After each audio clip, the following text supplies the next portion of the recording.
नमो बुद्धाय, जय भीम साथियों। स्वागत है आपका एक नए और महत्वपूर्ण वीडियो के साथ। तो आज के वीडियो को करते हैं शुरू। सम्राट अशोक का जीवन और उनके शासनकाल का सबसे निर्णायक मोड़ कलिंग युद्ध था, जिसने उनकी मानसिकता और राज्य संचालन की नीति को हमेशा के लिए बदल दिया। इस युद्ध के कारण ही अशोक ने अहिंसा, बौद्ध धर्म और दया का मार्ग अपनाया। कलिंग युद्ध का ऐतिहासिक और राजनीतिक महत्व केवल अशोक के शासन के संदर्भ में ही नहीं, बल्कि भारत के समग्र इतिहास में अत्यधिक महत्वपूर्ण है। इस वीडियो में हम कलिंग युद्ध के कारण, परिणाम और इससे सम्राट अशोक के जीवन में आए बदलाव का विस्तार से अध्ययन करेंगे। सम्राट अशोक मौर्य वंश के तीसरे शासक थे, जिन्होंने 268 ईसा पूर्व से 232 ईसा पूर्व तक शासन किया। अशोक के शासन की शुरुआत वर्ष विस्तारवादी नीतियों पर आधारित थे। अशोक ने अपने पूर्वजों की तरह ही विभिन्न साम्राज्यों को जीतने और अपने साम्राज्य का विस्तार करने का प्रयास किया।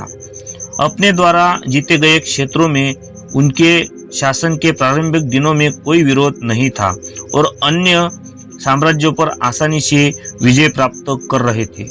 कलिंग, जो वर्तमान में ओडिशा और आंध्र प्रदेश का हिस्सा है, उस समय स्वतंत्र राज्य था, जो अपने सशक्त समाज और संस्कृति के लिए प्रसिद्ध था। कलिंग का सामाजिक और व्यापारिक महत्व भी अत्यधिक था, क्योंकि यह मौर्य साम्राज्य और दक्षिण भारत के बीच स्थित था और बंगाल की खाड़ी तक पहुंचने का मुख्य मार्ग था। कलिंग युद्ध के कई प्रमुख कारण थे। सबसे महत्वपूर्ण कारण कलिंग का राजनीतिक महत्व था। कलिंग एक स्वतंत्र और समृद्ध राज्य था, जो मौर्य साम्राज्य के विस्तार की राह में सबसे बड़ा अवरोधक बन गया था।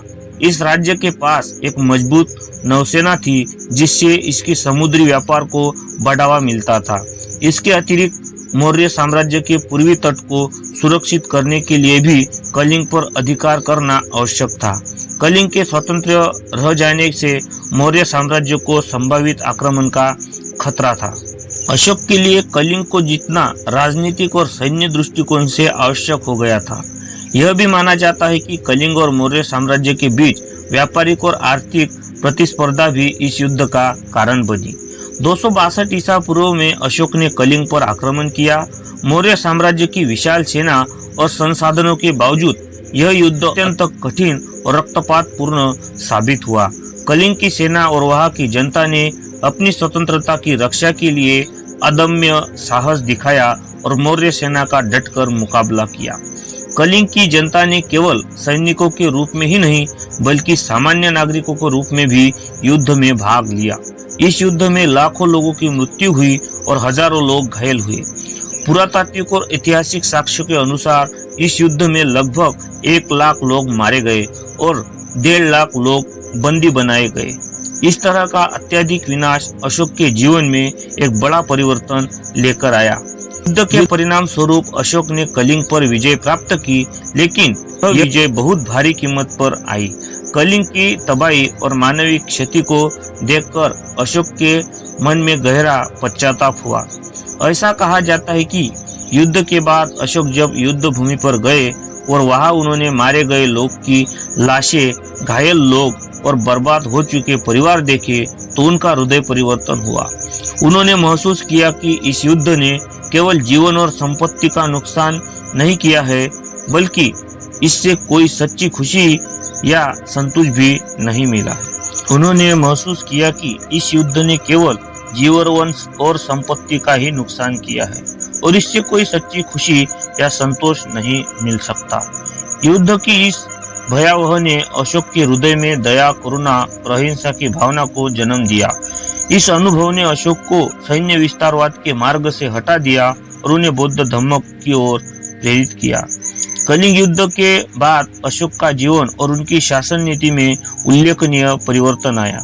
उन्होंने बौद्ध धर्म को अपनाया और अपने जीवन का लक्ष्य मानवता की सेवा और अहिंसा के प्रसार में देखा। अशोक ने बौद्ध धर्म के सिद्धांतों को अपने शासन में लागू किया, जिससे करुणा, सहानुभूति और नैतिकता को प्रधानता दी गई। वे बौद्ध धर्म के अनुयायी बने, जिसका अर्थ था सत्य, अहिंसा और नैतिक आचरण का पालन करना। अशोक ने न केवल स्वयं बौद्ध धर्म को अपनाया, बल्कि इसे अपने राज्य के हर कोने में प्रचारित भी किया। उन्होंने अपने अधिकारियों को यह निर्देश दिया कि वे राज्य में शांति और करुणा का प्रसार करें। अशोक ने धम्म महामंत्रों की नियुक्ति की, जो बौद्ध धर्म के प्रचार प्रसार के लिए साथ साथ लोगों की भलाई के लिए भी काम करते थे। कलिंग युद्ध के पश्चात अशोक ने अपने धम्म नीति का प्रचार करने के लिए शिलालेखों का सहारा लिया। इन शिलालेखों में उन्होंने अपने शासन की नीति, धम्म और नैतिकता के सिद्धांतों को उकेरा। अशोक के शिलालेख भारत के विभिन्न हिस्सों में पाए जाते हैं, जो उनकी धम्म नीति को स्पष्ट रूप से दर्शाती है।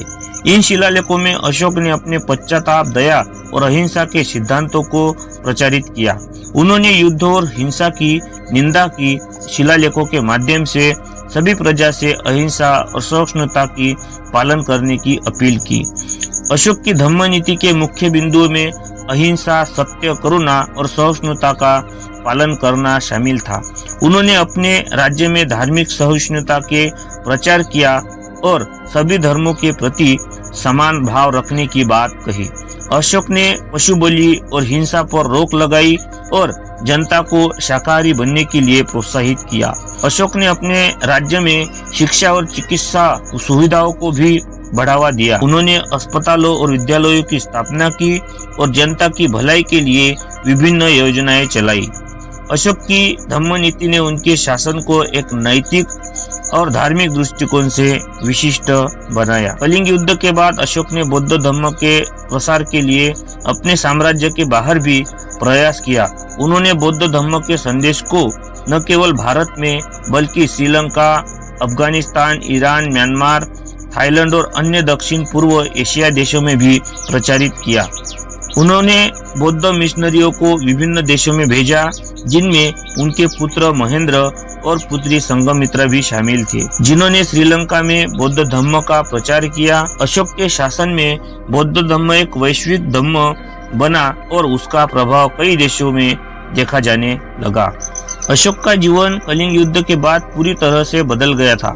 उन्होंने अपने शेष जीवन में युद्ध और हिंसा से दूर रहते हुए शांति, अहिंसा और धर्म के प्रचार पर ध्यान केंद्रित किया। उन्होंने अपने राज्य में न्याय और सामाजिक कल्याण की नीतियों को बढ़ावा दिया और लोगों की भलाई के लिए कई कार्य किए। अशोक का अंतिम जीवन सादगी और सेवा का प्रतीक था।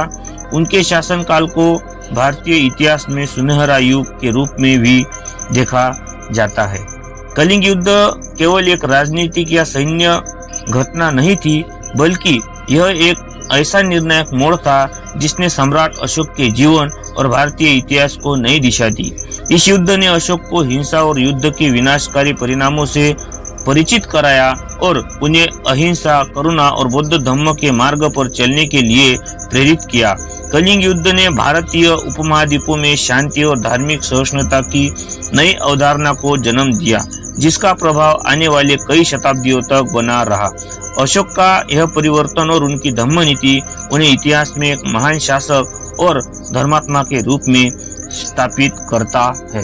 तो दोस्तों, आज का ये कलिंग और सम्राट अशोक के इतिहास पर का वीडियो आपको कैसा लगा? वीडियो अगर अच्छा लगा हो तो वीडियो को लाइक कर दीजिए, चैनल पे नए हैं तो सब्सक्राइब कर दीजिए और अपने दोस्तों को शेयर कर दीजिए। नमो बुद्धाय, जय भीम।